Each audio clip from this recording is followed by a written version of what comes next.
Imam Muslim dengan sanadnya meriwayatkan daripada Abi Salamah, katanya, saya selalu bermimpi, kerananya saya menggigil, demam, cuma saya tidak diselimuti. Sehinggalah saya bertemu Abu Qatadah. Saya sebutkan perkara itu kepadanya, maka beliau berkata, saya telah mendengar Rasulullah SAW bersabda, mimpi yang baik itu daripada Allah dan mimpi buruk daripada syaitan. Apabila seseorang daripada kamu bermimpi buruk yang tidak disenanginya, maka hendaklah dia meludah ke sebelah kirinya 3 kali dan berlindung dengan Allah daripada keburukan mimpinya itu, kerana ia tidak akan memudaratkannya atau menjejaskan. Seterusnya beberapa hadis ini lebih kurang lagu tu je, cuma lafaz dia berbeza. Misalnya sebahagiannya ada sebut yang mana semuanya memberi makna cium, ludah, alah kiri. Bila bangun daripada tidurnya, berapa kali ta'awud itu, minta berlindung itu dengan Allah. Hadis dalam riwayat selepas tu ada sebut 3 kali. Lepas tu dalam beberapa riwayat selepas tu ada sebut juga, dia kata mimpi beratlah, lebih berat rasanya daripada memikul bukit. Tapi lepas pada dengar hadis yang diriwayatkan oleh Abu Qatadah itu, dia kata saya tak kisahlah, tak hiraukan apa yang dilihatnya dalam mimpi itu. Dalam riwayat selepas tu pula, dia ada sebut kena beralih ataupun pusing tubuh tu. Pusing tubuh, bukan sekadar ludah saja, tapi pusing tubuh. Yang ni kalau dia tadi mengiring sebelah kanan, dia mengiring ke kiri pula. Begitulah juga sebaliknya, kalau dia terlentar, dia cuba pusing ataupun beralih tempat ke, tu juga antara panduannya. Dalam riwayat selepas tu lagi, dia sebut kalau mimpi hak tak molek, jangan royak kepada siapa-siapa. Ada tambahan, kalau dia mimpi molek, dia hendaklah bergembira, dan jangan royak kecuali kepada orang yang disenanginya. Kepada musuh ataupun orang yang tidak suka kepada kita, jangan sekali-kali kita royak. Dan dia sebut kalau mimpi hak tak molek, bangun, semaya ada sebut. Bukan sekadar ludah saja, siup balik kiri saja, ubahkan kedudukan tidur tu saja, tetapi semaya ada juga sebut. Dan jangan royak kepada orang. Hak mula-mula tu dia sebutkan keadaan, perasaan seseorang tu kalau mimpi. Memanglah gitulah, kalau mimpi molek, awak menyukakan, kita pun jadi ceria, jadi sukalah, gembira lah. Tapi kalau mimpi tu tak molek, ada kalanya kesan mimpi tu dalam jaga kita ni memang berat. Menggigil, dan perasaan tu pun murung, dalam keadaan bimbang. Itu perasaan manusia lah. Inilah yang berlaku kepada Abu Salamah. Abu Salamah ni siapa? Abu Salamah bin Abdurrahman bin Auf, anak pada Abdurrahman bin Auf. Dia sebut kepada Abu Qatadah. Abu Qatadah rakyat lagu tu dia ada dengar Rasulullah SAW rakyat ada ar-ru'ya minallah, mimpi itu daripada Allah. Maksud mimpi di sini, ru'ya di sini, ialah mimpi yang baik, sebagai sesuatu yang istimewa, sebagai beradab dengan Allah. Mimpi yang buruk itu daripada syaitan, padahal hakikatnya daripada Allah juga, tapi oleh kerana syaitan menjadi penyebabnya. Dan dari satu segi, kalau kita sebut Allah, takut salah faham, padahal hakikatnya Allah juga. Yang buat syaitan pun Allah juga. Sebab disebutkan daripada syaitan, sebab dia suka, syaitan tu suka, tetapi pada hakikatnya Allah SWT berlaku dengan izin Allah SWT berlaku. Kalau mimpi tak boleh. Kalau mimpi molek, dia tak ada sebut apa-apa. Tak ada kata semaya, bangun, sujud syukur kau apa, tak ada. Sebab apa? Ini perlu dihilangkan. Kalau tidak hilang, mengganggu kehidupan kita. Bila mimpi, ludahlah ke sebelah kiri bila sedar. Kalau tidak sedar, tak boleh ke baca, tak boleh ke buat gini, ludah. Boleh, buatlah setakat mana yang kita boleh. Cumanya kalau kita tak sedar, boleh jadi ludah tu banyak. Tak apa, yang pentingnya balik kiri, sebab dia sesuai dengan balik kiri. Kira-kiranya dia main tu balik kiri, sebab dia suka mengiring kan. Kita ludah balik kiri sebagai menghina dia dan menyakiti dia, padahal kita tidak tahu kan daripada syaitan atau daripada apa. Sebab dalam hadis yang kemudian tu dia ada sebut berapa ada yang baik daripada Allah, tak molek daripada syaitan, ada juga daripada bisikan jiwa. Hak tu mana kita nak tahu? Tak tahu pun tak apa, kita buat gitu supaya kita lebih berhati-hati. Bila kita buat gitu, tidak akan memudaratkan, tak akan jadi. Ini langkah ataupun satu cara yang Nabi SAW ajar kepada kita. Lagu mana kita nak mengatasi benda ni? Hak ni pun nak menghilangkan kekotoran mimpi tu dengan cara buat ni. Ini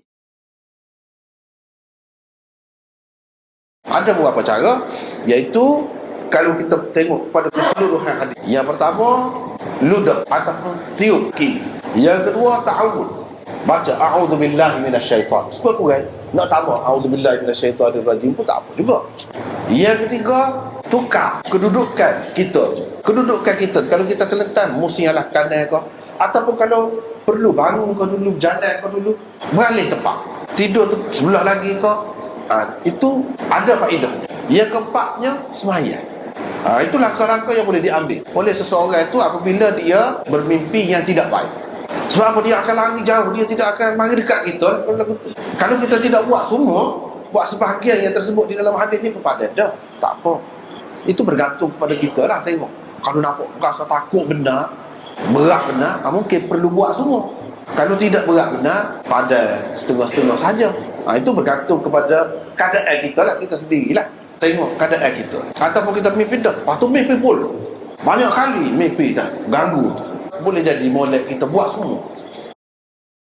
Maksud sabda Nabi SAW, ia tidak akan memudaratkan. Kalau dia buat gitu, tidak akan memudaratkan. Ini benda ni kita tak tahu tu. Nabi SAW, ya jadilah kita tahu. Sebab apa? Allah SWT telah menjadikan apa yang Nabi ajar sebagai sebab untuk keselamatannya daripada apa yang tidak diingininya, yang telah dia mimpi itu. Tuhan jadikan sebab. Hak ni baca ayat tadi, buat seperti tadi adalah sebab kepada tidak berlaku. Kalau tidak buat begitu, mungkin berlaku. Mungkin berlaku. Ini sebagai sebab. Dan dengan berlindung, dengan ta'awud, a'udzubillahi minasyaitan wa min syarriha. Kalau nak tambah, a'udzubillahi minasyaitanir rajim. Tak apa? A'udzubillahi minasyaitan wa min syarriha, dan daripada keburukan mimpi itu. Hak kita tengok tu. Kalau buat semua tu, walaupun kita kata tak adalah dalam keadaan yang berbeza, ataupun kalau kita mimpi sikit pun dah kita nak buat semua kali tu, kau molek dah muka Nabi ajar belaka. Dia tidak kata kalau kuat, kalau teruk, kamu barulah kamu buat semua. Tak ada. Cuma itu pendapat. Dia nak tahu salah satu tanda mimpi ni mimpi yang tidak berasas. Hak mengangguk lah kita panggil, dia mudah lupa. Tak ada berapa minggu lupa, berapa hari lupa dah. Kalau mimpi hak betul, lama ingat. Tak carut, molek atau tak molek, lama. Dalam ingatan kita tu lama. Dan banyak lagi lah panduan yang diberikan oleh ulama. Antaranya, dalam keadaan kita ada, bagi kita orang Islam lah, bukan bermakna mimpi orang kafir tak boleh kira. Tak. Tetapi bagi kita orang Islam, lebih-lebih lagi lah. Kalau dalam keadaan kita ada ismaiyah, cara kita tidur tu mengikut sunnah Nabi, lebih tepat. Dan kita tidur tu, yang kita tidur tu pula tidak dalam keadaan tekanan. Ada tekanan ke apa dia? Nak kencing ke mana? Dalam keadaan tenang lah tidur tu. Dan hak lebih tepatnya hak dekat pagi, 1/3 akhir. Hak tu hak lebih tepat. Semua kaedah umum lah. Kaedah umum. Boleh jadi mengikut Imam Bukhari yang mimpi tengah hari pun boleh. Banyak juga orang mimpi tengah hari. Betul. Dia sebut dalam hadis-hadis ni antaranya, jangan royak mimpi yang tidak baik kepada siapa-siapa. Kenapa dia tak sewi royak? Sebab orang, kalau orang tak tahu, tak ambil mimpi, nak royak bagi dia. So, yang kedua, kalau dia ni orang yang tahu tak ambil mimpi, dia ni tak molek perasaannya terhadap kita, memusuhi kita, boleh jadi dia ambil kesempatan daripada mimpi itu. Mimpi itu jadi petunjuk kepada dia untuk bertindak terhadap kita. Yang ketiga, mungkin dia pandai tak ambil mimpi, tapi oleh kerana dia benci kepada kita, hak sepatutnya mimpi kita tu walaupun zahir dia nampak tak molek, sebenarnya molek, dia pun kita ambil tak molek. Susah hati lah kita. Jadi sebab itu tak boleh royak. Bukan tak boleh royak, belakang ada juga dalam hadis tersebut, royak kepada orang yang kamu senangi, orang yang kamu kasih sayang. Sebab apa? Dia kalau dia tak lewat apa-apa pun, dia akan menenangkan kita. Kalau dia tak lewat apa-apa, dia akan membela kita, menolong kita, meringankan beban kita. Sebab apa? Dia orang yang kita kasih, dia kasih kepada kita, meringankan keadaan kita tu. Kalau hak tak senang, kalau hak tak, kata Nabi SAW tentang mimpi yang tidak baik, jangan royak kepada siapa-siapa tu. Fasababuhu, kata dia sebabnya hikmah dia. Boleh jadi dia mentafsirkan orang yang kita royak tu, dia takbir. Tafsir tu maksudnya takbir dengan takbiran yang tidak menyenangkan, mengikut zahir dia. hak zahir, hak mimpi. Dan tafsiran itu ada kemungkinan yang betul, ada kemungkinan. Dan berlaku seperti itu, seperti yang disebutkan itu dengan takdir Allah. Boleh berlaku.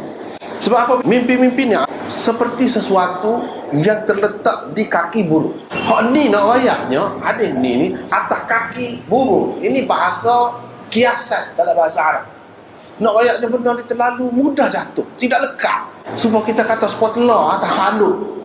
Di hujung tanduk, lekat. Nak wayak sesuatu yang mudah jatuh, tidak akan lekat. Hak ni pun dia nak wayak gitulah. Mimpi ni pun benda lagu tu juga. Tidak lekat tu kepada dia. Boleh jadi kita terlupa kalau kita tidak wayak kepada satu-satu orang, dan tidak boleh menjadi panduan kepada kita. Dengan sebab itu di sini hadis ni dia nak wayaknya, dia nak suruh wayak cepat. Sebab benda ni serupa sesuatu, kalau kita kata butir gandum lah, kita kata biji gandum ke biji jagung ke, hak terlekat kaki burung, mudah jatuh, dia tak lekat. Dia nak suruh wayak cepat, tapi wayak tu biar kena orang. Sebab itulah Nabi SAW bila pagi-pagi dia tanya, siapa dia ada mimpi semalam? Dia nak suruh wayak sekarang. Sebab apa? Kalau kena orang, mimpi tu diceritakan dengan tepat, maka ia akan berlaku.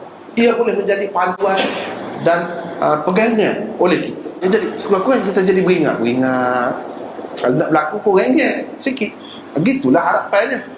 Jadi kita kena wayak biar kena orang. Lepas tu kalau boleh, kalau kita mimpi, kita tulis molek juz'iyat dia tu, benda-benda kah dia, takut-takut terlupa. Ni sebab hadis ni ada ayat dah, mimpi itu seperti sesuatu di atas kaki burung. Dia nak ayatnya benda tak lekat, mudah hilang, mudah terlupa. Ataupun kita tidak lupa semua, cuma lupa ada beberapa bahagian dia. Bahagian-bahagian itu penting. Lepas tu dalam hadis ni Nabi SAW kata, sesiapa yang mimpi molek, maka hendaklah dia bergembira. Kalau dia mimpi molek, dia suka. Dan jangan dia cerita kepada siapa-siapa kecuali kepada orang yang dia senangi. Kena cari orang yang memang mahukan kebaikan kita.